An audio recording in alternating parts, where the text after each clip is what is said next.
বন্ধু, হ্যাঁ ওই যে দেখো দাদা আইতেছে না, হ্যাঁ হ্যাঁ হ্যাঁ হ্যাঁ ওই দাদার বউ না হেবি সুন্দর, শালা আসলে? বুড়া হইলে কি হবো, বুড়া টসটসা, আসলে বুঝছস? এক কাম কর, তুই দাদা আইলে হ্যাঁ। দাদারে 1 ঘন্টা বুলায় রাখ, আমি দাদার বাড়িতে কামটা হাইরে আহি। তুমি চিন্তা করো না, আমি আচ্ছা। তারে আটকে রাখতেছি। আচ্ছা আচ্ছা, গেলাম তাহলে বন্ধু, ঠিক আছে, হ্যাঁ ঠিক আছে। গেলাম। ও দাদা, শোনো শোনো, কেমন আছো? আছি, ভালো আছি। বাসায় দুপুরে খাওয়া দাওয়া হয়েছে? না না না, খাওয়া দাওয়া হয় নাই। আচ্ছা আচ্ছা, খুব গরম।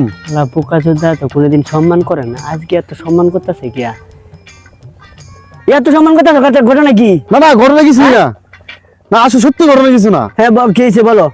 আসলে আপনার বউ বলে অনেক সুন্দরী, আমার বন্ধু কইছে যে আপনার ভুলায় আটকে রাখবার লাগা, এই কারণে আপনার আমি আটকে রাখছি যাতে আপনি দেরিতে বাড়িতে যান। পোকা চোদ্দা, আমার 8 বছর আগে আমার বউ মারা গেছে। আচ্ছা, আচ্ছা। তুমি পরশুদিন বিয়া করছো, হ্যাঁ, হ্যাঁ। তোমার বইয়ের আমি বিশ্বাস করি না।